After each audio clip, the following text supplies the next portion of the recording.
अच्छा देखो, एक बात बताओ, आप लोगों का जो विवाह होता है तो विवाह के समय एक पंडित होता है कि नहीं होता है? होता है। वो रात में मंत्र पढ़ता है, आपका विवाह कराता है। विवाह के बाद दूसरे दिन आता है क्या? हमने आपका विवाह कराया, हम गुरु जी, अच्छा आए तो बेटे, हाँ अच्छा तुम नहीं कराया था, आओ। लेकिन देखो, वो रोज रोज नहीं आता, उसका काम था आपको जोड़ना। जोड़ने के बाद वो कहीं है, आप लोग कहीं। ऐसे ही गुरु का काम, गुरु का काम है भक्त को भगवान से जोड़ देना, बस। वही गुरु है जो सेवक को, अपने आश्रित को भगवान की भक्ति की ओर लगाए। भैया कितने जन्म हमने वृथा गवा दिए, कितने जन्मों में हमने क्या क्या किया। आज भगवान की कितनी बड़ी कृपा है कि हम भारत की भूमि पर नहीं है, भारत की भूमि से अलग रह रहे हैं, लेकिन उसके बाद भी यहां ये भगवान की कृपा है कि हमको ठाकुर जी का दर्शन हो रहा है, भगवान की कथा मिल रही है, भगवान के उत्सव मिल रहे हैं, भगवान की प्रसादी तिनका प्राप्त हो रहा है। ये आप लोगों का कितना बड़ा सौभाग्य है। आप सोचिए तो, इस विदेश की भूमि पे भी आपको ये सौभाग्य मिल रहा है भगवान के दर्शन का, भगवान की कथा का। ये भगवान की अति कृपा है। और इसके बाद भी यदि हम भगवान का भजन ना करें तो बताइए हमसे बड़ा दुष्ट कौन होगा। इस अवसर का लाभ यदि हम फिर भी ना लें तो हमसे बड़ा दुष्ट कौन। ईश्वर ने हमको सब कुछ दिया है, कभी चिंतन करना तो आप पाओगे भगवान ने जो दिया है वो सब अनमोल है। जो आंख भगवान ने दी है, आप करोड़ रुपया खर्च करके भी दोबारा वो आंख नहीं ला सकते। हाँ, जो घुटना भगवान का है वो आप भले ही ट्रांसप्लांट करा लो, लेकिन जो परमात्मा ने दिया था वो सामर्थ्य दूसरे घुटने में नहीं आएगी, उस प्रकार से नहीं दौड़ पाओगे कभी भी। ईश्वर ने हर चीज अनमोल दी है आपको। भगवान श्वास दे रहे हैं, भगवान ने जन्म दिया है, सब कुछ ठाकुर जी कर रहे हैं। अच्छा ईमानदारी से बताओ, आपका जब जन्म हुआ तो भगवान ने आपसे पूछा था कि किसके यहां भेजे? ठाकुर जी माता पिता का चयन करते हैं, हम थोड़ी करते हैं कि हमको इस घर में जन्म दे दो। नहीं तो ट्रंप के यहां पैदा हो जाते सब लोग। यदि भगवान पूछते, हाँ भारत में जन्म लेना होता तो अंबानी क्या पैदा होते सब। बेचारे जो मजदूर हैं इनके यहाँ संतान ही होना बंद हो जाती, इनका तो कोई जन्म ही नहीं लेता। कि भगवान थोड़ी पूछते हैं। से बेहतर अंबानी के घर पर ना, श्री ठाकुर जी ने जहां हमको जन्म दिया है, जिन माता पिता के यहाँ जन्म दिया है, उनका चयन भगवान ने किया। हमारे यहाँ शास्त्रों में मातृदेवो भव पितृदेवो भव क्यों कहा? क्योंकि माता पिता का चयन हम नहीं करते, माता पिता का चयन भगवान करते। आजकल हम देखते हैं ओल्ड मैन हाउस बढ़ते जा रहे हैं, हमारे भारत में भी वृद्धाश्रम बढ़ते जा रहे हैं। ये बहुत अच्छी बात नहीं है, ये दुख की बात है। कितना दुख होता है जब हम अपने माता पिता को अपने से दूर रखें या उनको ओल्ड मैन हाउस वहां छोड़ दें, वृद्धाश्रम में। उनकी सेवा करने की जिम्मेवारी भगवान ने हमको दी है, हमें करना चाहिए, उनका रिस्पेक्ट करना चाहिए। आपको पता है आपके मैया बाबा आपसे कुछ चाहते नहीं है, वो आपसे धन नहीं चाहते, वो केवल आपसे मुस्कुराहट चाहते हैं। आप उनसे प्रेम से बात कर लो, बस वो बात करना चाहते हैं। वो केवल ये चाहते हैं कि आप उन्हें एक बार ये बता दो कि आप अच्छे हो। कई बार आपको लगेगा आप जा रहे हैं, माँ बार बार पूछेगी फोन लगा के, क्यों तुमने भोजन किया, क्यों तुमने भोजन किया। हम कहेंगे बताओ व्यर्थ में फोन लगा रही है। नहीं, वो व्यर्थ में नहीं लगा रही है, वो जानना चाहती है आप भूखे तो नहीं। वो केवल केयरिंग है, आपका आपका ध्यान रख रही है। वो केवल ये सुनना चाहती है कि हाँ तुमने पा लिया। इतना सुन के वो प्रसन्न हो जाएगी। कई बार हमको लगता है कि बात बात में घर के लोग कहते हैं ऐसा मत करो, ऐसा मत करो, ऐसा मत करो। हमको लगता है कितना बंधन में डाल रहे हैं। अरे अब तो फ्रीडम है, हम लोग आजाद हैं, हम अपना निर्णय कर सकते हैं। फिर क्यों पूछते हैं बार बार, ऐसा क्यों निर्णय करते हैं? नहीं, वो आपके हितैषी हैं, वो चाहते हैं आपके साथ कुछ गलत ना हो, इसलिए वो बार बार बोलते हैं, उनके जीवन का अनुभव बोलते हैं। अपने बड़ों का सम्मान करो और परस्पर संबंधों में रिस्पेक्ट हो। मुझे लगता है अभी पिछले 10 वर्षों में ना परिवार व्यवस्था बहुत टूटी। कारण क्या है? आदर और सम्मान, ये 2 शब्द हैं। पति और पत्नी आपस में आदर और सम्मान रखें। पत्नी पति का आदर करे, रिस्पेक्ट करे कि ये जो घर का संचालन है ये इनके श्रम से हो रहा है। और पति स्त्री का सम्मान करे। सम्मान का मतलब है सम्मान, समान मान्यता दे कि यदि मैं कमा रहा हूं तो ये भी दिन भर घर में मेरे परिवार का पोषण करती है। मैं बाहर मेहनत कर रहा हूं, ये मेरे घर को संभाल रही है, इसलिए ये मेरे से छोटी नहीं है। सम्मान, समान मान दे। जब पति पत्नी को समान मानेगा और पत्नी पति का आदर करेगी तो महाराज जी उस घर में कभी झगड़े नहीं होंगे, कभी वो दंपति नष्ट नहीं होगा, वो वैवाहिक जीवन नहीं बिगड़ेगा। एक दूसरे का सम्मान करिए। हमें लगता है जब से दोनों कमाने लगे तब से रिस्पेक्ट कम हो गया। हाँ, एक दूसरे का सम्मान कम हो गया। और बोलते हैं अब जब कोई का देहांत हो जाता है तो कम रोते भी। अब क्यों कम रोते हैं? अब उसका धन का जरूरी नहीं है। अब धन का जरूरी नहीं है। उसको कुछ कमाते नहीं, कमाई अच्छी बात है, कमाना बुरी बात नहीं है, लेकिन मुझे ऐसा लगता है कि हमको एक दूसरे का सम्मान करना चाहिए। परिवार में सबका सम्मान करें, हम लोग आदर दें एक दूसरे को, संबंधों का रिस्पेक्ट करें, क्योंकि बहुत भयानक समय आने वाला है। ये हम सबों पे जिम्मेवारी है। यदि हम अपनी पीढ़ी को आगे ये सम्मान नहीं सिखा पाए तो सच में हम लोग एक बहुत बुरा काल अपनी संतान को दिखाएंगे अपने ही सामने। इसलिए बच्चों को ये संस्कार दें। धैर्य की बहुत कमी है और ये सब आपको हनुमान जी के चरित्र में मिलेगा। हनुमान जी रावण को सम्मान देते हैं। आप विचार करिए, जो विरोधी है, जो हनुमान जी को सठ कह रहा है, अधम कह रहा है, मूढ़ कह रहा है, हनुमान जी उसे भी स्वामी कहते हैं। खायम फल प्रभु लागी भूखा, प्रभु कहते हैं। सबके देह परम प्रिय स्वामी कहते हैं। ये हनुमान जी का वचन है। कैसा रिस्पेक्ट देते हैं। राम जी रिस्पेक्ट देते हैं।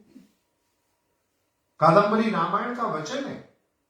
रावण आया है और रावण ने जब पहले दिन राम जी से युद्ध किया और राम जी के सामने आया तो राम जी ने पहला बाण रावण के चरणों में चढ़ाया।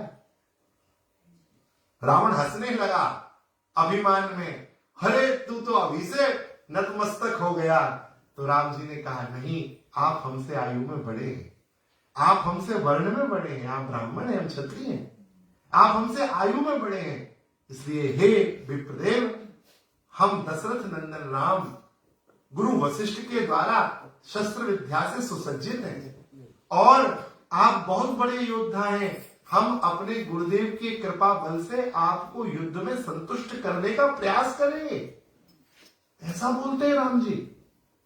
जब लौट के जाते हैं रावण तो मंदोदरी से कहता है रावण, देवी रावण हार गया, आज रावण मर गया।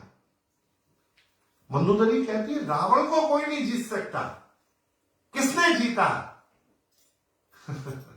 रावण कहता है, देवी राम के गुणों ने रावण को जीत लिया।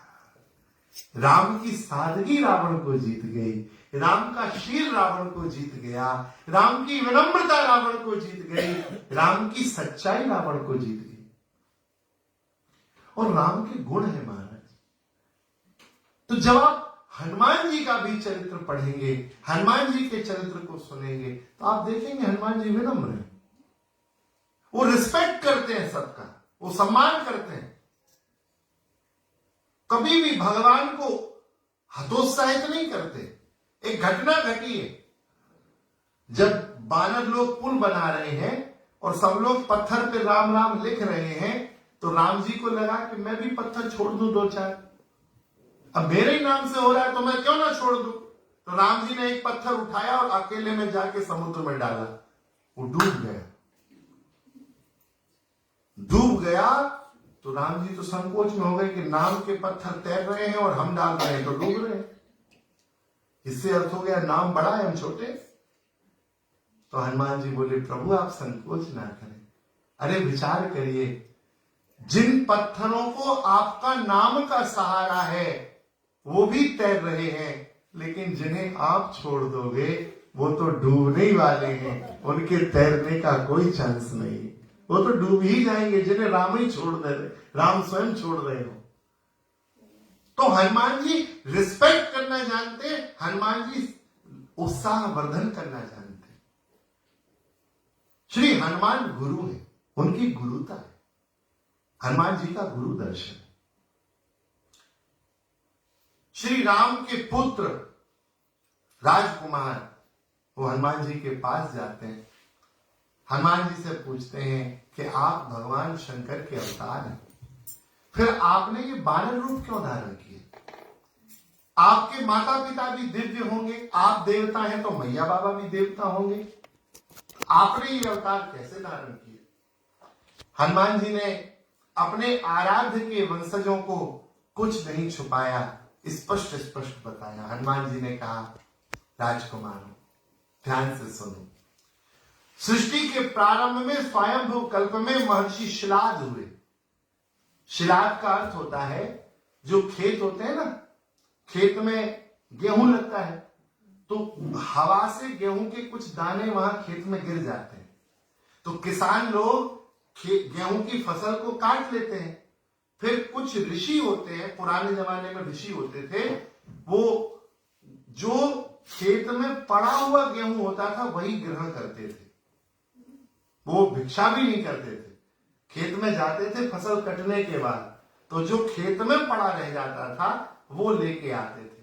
तो शिल अर्थात वो गिरा हुआ तिनका, और उसको ग्रहण कर कर उससे जीवन यापन करने वाले उन ऋषि का नाम था शिलाद। ये स्वयंभू कल्प में ऋषि शिलाद हुए, ये गृहस्थ ऋषि थे, भगवान शिव के बड़े उपासक थे। इन्होंने बड़ा कठोर तप किया, तप में ही पूरा जीवन चला गया। तो इनकी पत्नी ने कहा स्वामिन, एक स्त्री का गौरव होता है मातृत्व धारण करना, मां बनना। आपने जीवन के परम लक्ष्य को तो प्राप्त कर लिया, लेकिन हमारे यहां कोई संतान नहीं है। तो दोनों ने मिलकर दिव्य भगवान शिव की उपासना की, और उस उपासना के बल से भगवान शिव ने कहा कि मैं 11 रुद्र के रूप में आपके यहां अवतार लूंगा। जब इनके यहां संतान हुई तो इनको बहुत आनंद हुआ, तो संतान का नाम नंदी रख दिया। और नंदी ने भी महाराज भगवान शिव की उपासना की, तो महानंदीश्वर के रूप में शिव जी के पार्षद बन गए। जब राम जी के अवतार का प्रयोजन बना तो शिव जी को लगा कि मुझे भी जाना है, तो उन्होंने अपने 11 रुद्र अंश नंदीश्वर के अंश से ही बानर बनना स्वीकार किया, ऐसा शास्त्रों में वर्णन है। तो 11 रुद्र श्री हनुमान जी शिलाद ऋषि के यहां उत्पन्न महाराज नंदीश्वर के अवतार हैं। एक पुराण की यह कथा है। एक बार हनुमान जी ने कहा राजकुमारों, जिस अंश से राम जी की उत्पत्ति हुई है उसी अंश से मेरी भी उत्पत्ति हुई। तुम्हें पता नहीं है, ब्रह्मलोक की सभा में एक सुवर्चसा अप्सरा वो ब्रह्मा जी के सामने नृत्य करती थी। तो उसे बहुत सुंदर सुंदर फूल दिखे।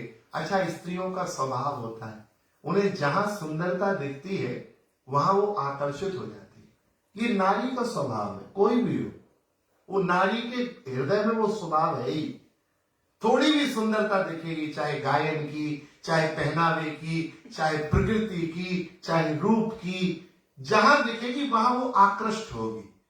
ये सुवर्चसा ब्रह्मा जी के उत्सव में इस नृत्य कर रही थी, और इसे ब्रह्मा जी की बगीचे में दूर एक बहुत सुंदर पुष्प देखा।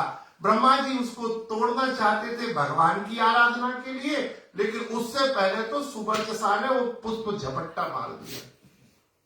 ब्रह्मा जी ने कहा, मेरे भगवान की आराधना के पुष्प को तूने झपट्टा छीना, जा तू गिद्ध बन जा। ये महाराज चरणों में गिर गई, बोले महाराज मुझे गिद्ध मत बनाओ, मेरा कल्याण कैसे होगा, मैं पुनः अप्सरा कैसे बनूंगी। बोले त्रेता युग में महाराज दशरथ पुत्र कामेष्टि यज्ञ करेंगे, तब तू सुमित्रा जी के भाग के ऊपर झपटेगी, तब तेरा कल्याण होगा। तो ये महाराज अयोध्या के ऊपर मंडराती रहती थी कि कब वो समय आएगा जब महाराज दशरथ यज्ञ करेंगे। महाराज दशरथ जिनके यहां संतान नहीं थी, उन्होंने संगी ऋषि को बुलाया, पुत्र कामेष्टि यज्ञ कराया, और यज्ञ में अग्निदेव स्वयं पायस लेके प्रगटे। खीर पायस, अग्निदेव ने चरु दिया, खीर दी। महाराज दशरथ ने उस खीर के 2 भाग किए। पहले आधा भाग कौशल्या जी को दे दिया, फिर आधे भाग के 2 भाग किए। 1 भाग कैकेयी को दिया और 1 भाग भगवती सुमित्रा को दिया। अभी तीनों रानियां प्रसन्न हो रही थी।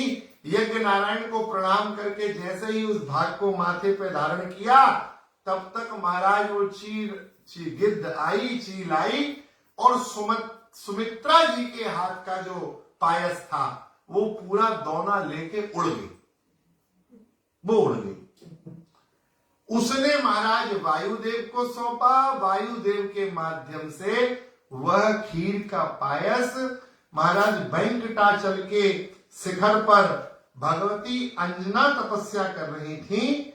वो भगवती अंजना को भी पूर्व का श्राप है। ये भगवती जो अंजना है, ये इतनी सुंदर थी, इतनी सुंदर थी। एक बार इंद्र की सभा में गई तो इंद्र इनके ऊपर मोहित हो गया। इन्होंने इंद्र को कुपित कोप वचन कहे, क्रोधित हो गई, इंद्र को कुछ कटु वचन कहे। तो इंद्र ने श्राप दिया कि तुमको रूप का बहुत अभिमान है, जाओ बानरी हो जाओ। इनकी एक सखी थी आद्रा, वो आद्री इनकी सखी थी, आद्री। वो महाराज उन्होंने इंद्र को, जब इन्होंने श्राप दिया कि बानरी हो जाओ, तो आद्री जो थी वो इंद्र को चढ़ाने लगी, म्याऊं म्याऊं ऐसे करके। तो इंद्र ने उनको भी श्राप दे दिया कि तुम मार्जरी हो जाओ, जाओ जाके बिल्ली बन जाओ। तो एक को श्राप दे दिया बानरी होने का, एक को श्राप दे दिया बिल्ली होने का। दोनों सखियों को श्राप हो गया। आगे जाके महाराज बानर राज कुंज के यहां इन्होंने जन्म ग्रहण किया, लेकिन इनकी तपस्या बहुत थी, इसलिए इन्होंने महाराज बानरी रूप में भी भगवान सूर्य की उपासना की, ब्रह्मदेव की उपासना की। दोनों ने अगस्त ऋषि की बहुत सेवा की। महाराज बानर राज केसरी से अंजना जी का विवाह हुआ था। महाराज केसरी बानरों के राजा थे, उनके यहां बड़े बड़े ऋषि आते थे। एक बार ऋषि अगस्त आए, दोनों देवियों ने, अद्री और अंजना, दोनों ने उन महर्षि अगस्त का स्वागत किया, बहुत सेवा की। तो अगस्त प्रसन्न हो गए। उन्होंने कहा कि दक्षिण समुद्र के तट पर जाकर आप लोग तपस्या करेंगी तो सर्वोपकारक महाशक्तिशाली आपके यहां संतान होंगी। श्री हनुमान जी सुना रहे हैं कि राजकुमारों, मेरी माता और मेरी सुमाता जो दूसरी मां है अद्री, उन दोनों ने ही बड़ा भारी तप किया। भगवती अद्रिका के यहां निवृत्ति के अंश से आद्री मेरे भाई का जन्म हुआ और मेरी माता अंजना वो वेंकटाचल पर्वत पर महाराज निरंतर तपस्या में निमग्न रही। भगवान शिव की उन्होंने बड़ी भारी उपासना की। शिव जी की प्रेरणा से भगवान शिव का स्खलित वीर जो था वो सप्त ऋषियों के पास रखा था, मोहिनी अवतार का। तो वशिष्ठ जी पधारे, उन्होंने भगवती अंजना को गुरु मंत्र दिया। गुरु मंत्र दिया तो मंत्र के साथ ही कान में वह भगवान शिव का शुक्र भी प्रेषित कर दिया। यहां वायुदेव ने पायस लाके दे दिया, तो पायस और शुक्र संभूत हो भगवती अंजना गर्भवती हो गई। अब हनुमान जी के प्राकट्य के लिए जब केशरी महाराज पधारे और उन्होंने भगवती अंजना का आलिंगन किया, उनको स्पर्श किया, तो उनको अभिभूत हो यह लगा कि ये शिव तत्व से युक्त है। तब तो महाराज बड़ा उत्सव मना है वहां पर्वत पर, और महाराज केशरी के यहां मंगल मंगल नाच गान बधाइयां बजाई जाने लगी। नित्य नवीन ऋषि आते भगवती अंजना को शास्त्र पुराणों की कथा सुनाते। माता अंजना वो निरंतर भगवान शिव की उपासना करती थी। समय व्यतीत हुआ, सूर्य मेष राशि में थे और चैत्र की पूर्णिमा थी। चैत्र पूर्णिमा के दिन श्री हनुमान जी का अवतार हुआ। अब हनुमान जी के जन्म की दो तिथियां अलग अलग पुराणों में हैं। एक तो हनुमान जी का जन्मदिन है कार्तिक मास की चतुर्दशी, दीपावली के एक दिन पहले। हमारी अयोध्या में दिवाली के एक दिन पहले ही हनुमान जयंती मनाई जाती है। अयोध्या में जो हनुमानगढ़ी है ना, हनुमानगढ़ी में हनुमान जयंती कार्तिक मास की कृष्ण पक्ष की चतुर्दशी को मनाई जाती है। और कुछ पुराणों में श्री हनुमान जी के जन्म को लेके चैत्र मास की पूर्णिमा पे भी हनुमान जी की जयंती मनाई जाती है।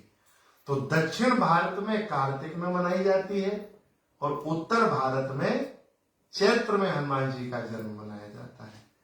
तो श्री हनुमान जी वो जो चरु था जो सुमित्रा जी के हाथ से चला गया, फिर बाद में अपने भाग में से कौशल्या और केकई ने सुमित्रा जी को और चरु दिए, तो उससे दो संतान हुई उनके यहाँ, शत्रुघ्न कुमार और भरत लाल, हाँ श्री लखन लाल। और केकई जी के यहाँ भरत जी का जन्म हुआ और भगवती कौशल्या अम्बा के यहाँ राम जी प्रगटे। और वो जो पायस था, उस पायस के भाग से श्री हनुमान जी का प्राकट्य हुआ। तो इस दृष्टि से अग्नि के पायस से ही हनुमान जी प्रगटे और उसी पायस से राम जी प्रगटे। इस दृष्टि से राम जी और हनुमान जी भाई भी हैं। इसलिए श्री भरतलाल जी के सन्मुख यह बात राम जी ने स्वीकार की है कि हनुमान जी भाई के समान है। छोटा भाई पुत्र भी होता है, इसलिए कई जगह राम जी ने हनुमान जी को पुत्र भी कहा है। हाँ, सुन सुत तो ही उरण में नाही, मैं तुमसे उरण नहीं हो सकता, यह बात भी हनुमान जी को राम जी ने कई बार कही। तो इस प्रकार माता अंजना के यहां श्री हनुमान जी का मंगल में प्राकट्य चैत्र मास की वेंकटाद्रि पर्वत पर आकाश गंगा के समीप सप्त ऋषियों से दीक्षा लेने के पश्चात हनुमान जी का प्राकट्य हुआ। बोला हनुमान जी महाराज की जय। श्री हनुमान जी का मंगल प्राकट्य हुआ। हनुमान जी ने बहुत बाल लीलाएं की, शैशव लीलाएं हनुमान जी की बहुत है। बाल लीलाओं में एक लीला तो आपको प्रसिद्धि है, पता ही होगी। बाल समय रवि भक्ष लियो तब तीन हो लोक भयो अंधियारो, बाल समय में हनुमान जी ने फल समझ के सूर्य को पा लिया। अरे ऐरावत के पीछे पड़ गए, इंद्र के पीछे पड़ गए। तो ये जो कथाएं हैं, हवा में उड़ने का वरदान, और कैसे उन्होंने और भगवान सूर्य से कैसे उन्होंने विद्या प्राप्त की, हनुमान जी की शिशु लीला, और शिशु लीला के बाद श्री हनुमान जी का सचिव पद प्राप्त करना, सुग्रीव जी के साथ आना, ये सब कथाएं हम हनुमान जी की कल विस्तार से सुनेंगे। आज तो हनुमान जी के जन्म का उत्सव मनाने, एक बार जोर शोर से मेरे साथ कहें, बोलो हनुमान जी महाराज की जय, श्री हनुमान जी महाराज की